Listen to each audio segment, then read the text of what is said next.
Армысыздар, құрметті көрермендер. Студияда лицей атты жаңалықтар топтамасы. Сіздерге таныстыратындар 8А сыныбы оқушысы Жантос Сая және 10А сыныбының оқушысы Жаслан Қарақат.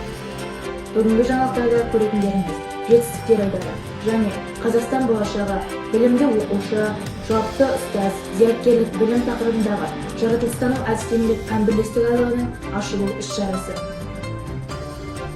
Ұстаз марапаты құтты болсын.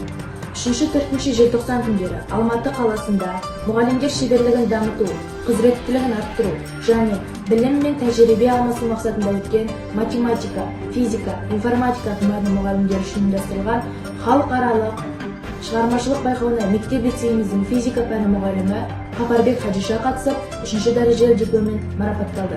Хадиша, жарайсыз, марапатыңыз құтты болсын. Жамбыл облысы әкімдігі білім басқармасының Жамбыл дарыны аймақтық ғылыми практикалық орталығының ұйымдастыруымен 2-7 сынып оқушыларының жобалары конкурсының облыстық кезеңіне өтіп, 5-ші сыныптың оқушысы Ербол Алихан қатысып, 2-ші дәрежелі дипломмен марапатталды. Жас зерттеуші жеңімпаздарымен құттықтаймыз. Тоғызқұмалақ үйірмесіне қатысатын оқушыларды құттықтаймыз. Қазақстан Республикасының тәуелсіздігіне 31 жыл толуына орай және Қонаевтың 110 жылдығы, Мәншүк Мәметованың 100 жылдығына орай Шу ауданында Тоғызқұмалақтан турнир өтті. Жібек жолы мектеп-лицейінің оқушылары жүлделі 2-ші орынға ие болды. Жетекшісі Үркімбаев Нұрбол. Жарайсыздар. Үйірме жұмыстары туризм және өлкетану үйірмесінің жетекшісі Көпірікбаев Ақиқат өз кезегінде 10-ші сыныптар арасында ашық сабақ түрінде жарыс өткізді.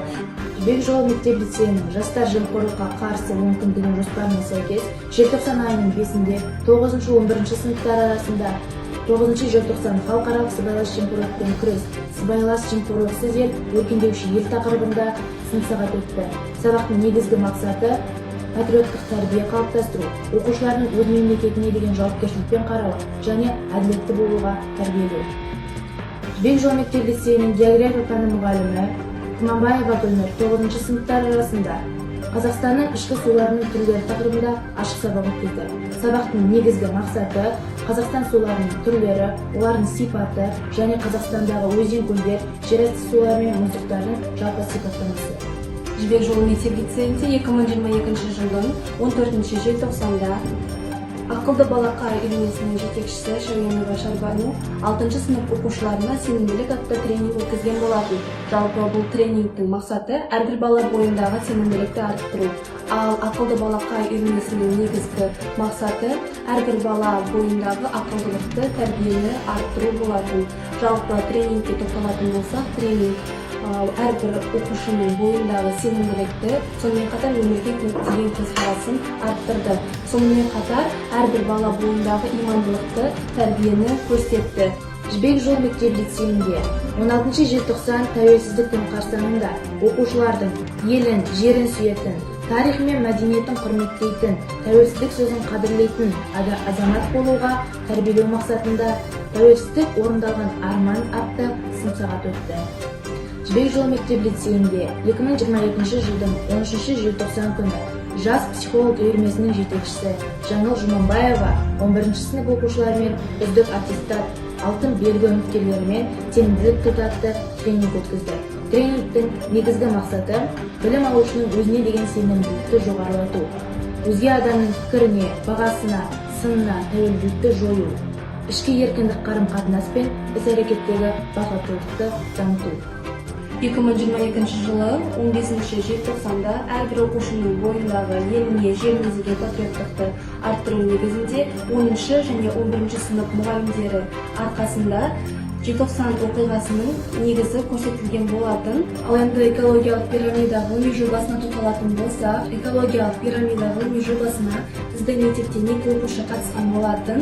Оның бірі Серікбай Әмір, жетекшісі биология пәнінің мұғалімі Хаджиева Айгүл Серікалиевна, сонымен қатар 10-ші сынып оқушысы Есензелия, жетекшісі Темірбекова Гүлзира.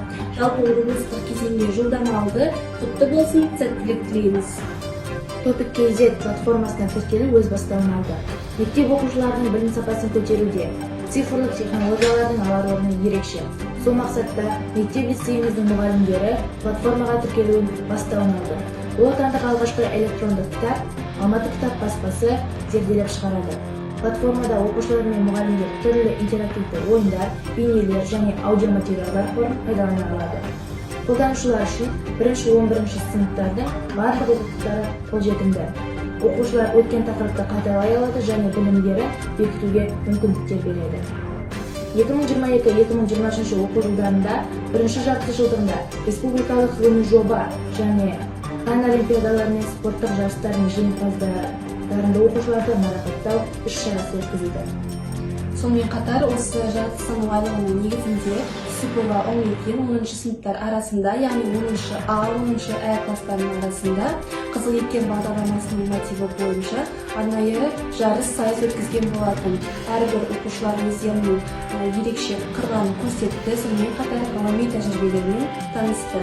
20 желтоқсан, яғни 2022 жылы іс-тәжірибе алмасу семинар практикумы жібек жолы мектеп-лицейінде өткен болатын. Бұл практикумның негізгі тақырыбы PISA халықаралық зерттеуінің тапсырмалары, оқушылардың функционалды сауаттылықтарын дамытудың тиімді жолдары болды. Осымен апта тынысы жаңалықтары аяқталды. Келесі кездескенше сау болыңыздар.